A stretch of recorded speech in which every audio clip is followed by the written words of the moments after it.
Pemerintah Kabupaten Nganjuk akan mempercepat penyerapan anggaran guna memulihkan perekonomian warga di wilayah Kabupaten Nganjuk dengan tahapan yang telah dipersiapkan oleh seluruh OPD setempat. Hal tersebut disampaikan oleh Bupati Nganjuk Novi Rahman Hidayat saat menghadiri rapat paripurna di ruang rapat paripurna DPRD Kabupaten Nganjuk. Dalam rapat tersebut juga disampaikan pendapat Badan Anggaran DPRD Kabupaten Nganjuk terhadap hasil Paraperda Kabupaten Nganjuk tentang APBD tahun anggaran 2021. Tak hanya itu, rapat tersebut juga mengagendakan pengesahan dan penetapan rancangan keputusan bersama DPRD Kabupaten Nganjuk bersama Bupati Nganjuk tentang persetujuan bersama terhadap Raperda Kabupaten Nganjuk tentang APBD tahun anggaran 2021. Hadir juga dalam rapat tersebut Kapolres Nganjuk, Dandim, Kejari, Kepala Pengadilan Negeri, perwakilan OPD setempat, beserta anggota DPRD Kabupaten Nganjuk. Dalam sambutannya, Bupati Nganjuk menyampaikan 4 poin yang menjadi prioritas dalam menyikapi dampak pandemi saat ini. Bupati akan fokus pada pembangunan dalam rangka untuk memulihkan kondisi ekonomi masyarakat Kabupaten Nganjuk. 4 poin tersebut meliputi pembangunan infrastruktur, pembangunan sumber daya manusia yang beriman dan bertakwa, kesehatan untuk mendorong pembangunan sumber daya manusia dan pencegahan COVID-19, stimulus permodalan dan bantuan sosial warga terdampak pandemik menjadi prioritas keempat yang akan dilakukan Pemkab Nganjuk sesuai amanah Presiden Republik Indonesia. Fokus pembangunan dalam rangka tentunya untuk memulihkan kondisi ekonomi, tetap mendorong pada perekonomian masyarakat. Yang pertama adalah dengan pembangunan infrastruktur. Porsi pembangunan di infrastruktur memang masih menempati porsi yang terbesar. Karena diharapkan dengan pembangunan infrastruktur ini yang semakin baik, ini akan mendorong perekonomian, akan mendorong iklim investasi yang tentunya ini adalah untuk pertumbuhan ekonomi di wilayah Kabupaten Nganjuk.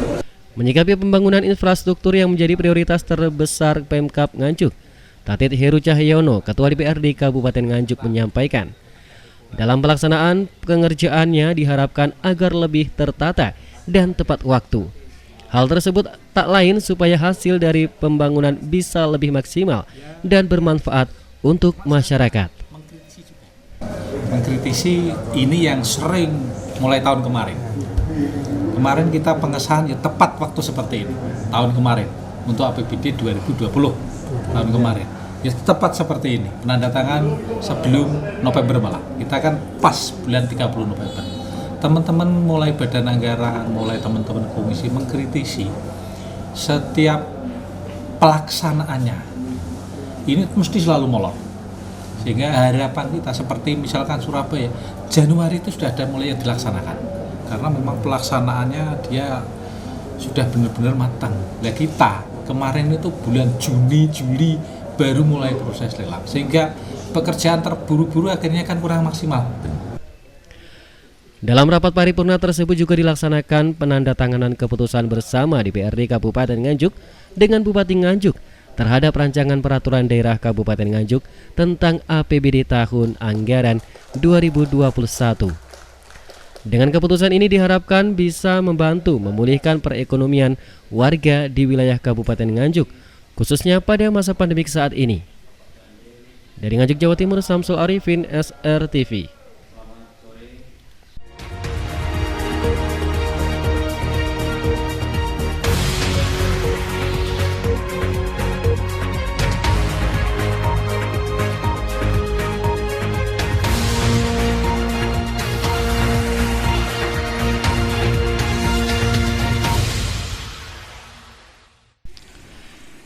SMA Negeri 1 Blitar terpaksa memberhentikan belajar tatap muka setelah 2 siswa positif terkonfirmasi corona. Penutupan dilakukan selama 3 hari untuk dilakukan tracing dan penyemprotan disinfektan. Belajar mengajar tatap muka di sekolah menengah atas Negeri 1 Blitar selama 3 hari ke depan ditiadakan setelah 2 siswanya terkonfirmasi positif COVID-19. Dari hasil penelusuran, 2 siswa tersebut terpapar COVID-19 setelah kontak erat dengan orang tuanya yang bekerja di lingkup pemerintah Kabupaten Blitar. Hakim Sisworo, Sekretaris Gugus Tugas Penanganan COVID-19 Kota Blitar mengatakan, penghentian belajar tatap muka siswa Negeri 1 Blitar untuk mengantisipasi penyebaran COVID-19 yang semakin meluas di lingkungan sekolah. Selain untuk dilakukan penyemprotan disinfektan serta penelusuran. Mungkin ada beberapa hal yang perlu diluruskan atau dibenahi terkait dengan protokol kesehatannya. Tapi secara umum protokol kesehatannya sudah dijalankan, tapi perlu kita evaluasi. Pak, jumlah siswa yang positif berapa, Pak? Kalau yang positif kan dari kontak erat orang tuanya, jadi bukan dari SMA-nya, bukan dari sekolah. Berapa siswa, Pak? Berapa siswa, Pak? 2 siswa. Untuk sekolahnya ditutup berapa hari, Pak? 3 hari rencana. Mulai hari ini, Pak? Mulai kemarin. Sementara Dinas Pendidikan Provinsi Jawa Timur telah melakukan belajar tatap muka di SMA Negeri 1 Blitar sejak bulan Agustus lalu, meskipun Kota Blitar masih berstatus zona orange. Dari Blitar, Jawa Timur, Dwi Haryadi, SRTV.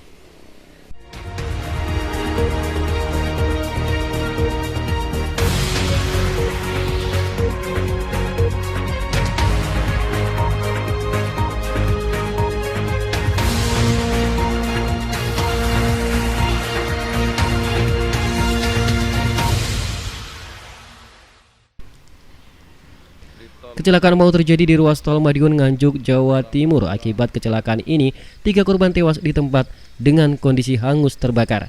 Sementara belasan lainnya mengalami luka-luka. Inilah detik-detik usai terjadinya laka di tol Madiun. Kecelakaan maut ini terjadi di kilometer 631 masuk Desa Pajaran, Kecamatan Saradan, Madiun, Jawa Timur, sekitar pukul 5 Kamis pagi. Kecelakaan ini melibatkan kendaraan truk bermuatan material dan sebuah mobil elf yang juga syarat penumpang. Dari pantauan di lapangan, truk berplat nomor D8389TM yang dikemudikan Muhammad Ayudi Prawanto, warga Trowulan, Mojokerto, masuk ke parit ke tepian jalan tol dengan kondisi ringsek. Sementara mobil elf nomor polisi DK8725GV ringsek dan ludes terbakar. Belum diketahui apa penyebab tabrakannya kendaraan elf tersebut. Sementara itu 3 orang tewas di tempat dalam insiden kecelakaan ini. Rata-rata korban tewas sudah tidak bisa dikenali karena kondisinya terbakar. Petugas pun sempat mengalami kendala saat berevakuasi jenazah ketika korban karena dalam keadaan terjepit kabin elf. Selain itu sebanyak 13 penumpang lain yang mengalami luka-luka langsung dibawa ke RSUD Nganjuk, termasuk sang pengemudi truk. Jadi informasi awal yang kami dapat sementara kelihatannya posisi elf menabrak truk dari belakang, yang truknya banting ke kiri langsung masuk got, yang elfnya banting ke kanan nabrak barier langsung nekuk ke kiri, banting ke kiri kembali. Jadi hampir bersamaan jadi satu di bahu jalan kejadiannya. Sementara yang kami data untuk lakanya di elf untuk korban meninggal dunia 3 orang. Belum diketahui pasti penyebab kecelakaan ini. Keterangan sementara kecelakaan diduga karena elf menabrak truk dari arah belakang. Sementara itu belum ada rincian terkait identitas para korban. Laka lantas ini masih ditangani pihak kepolisian.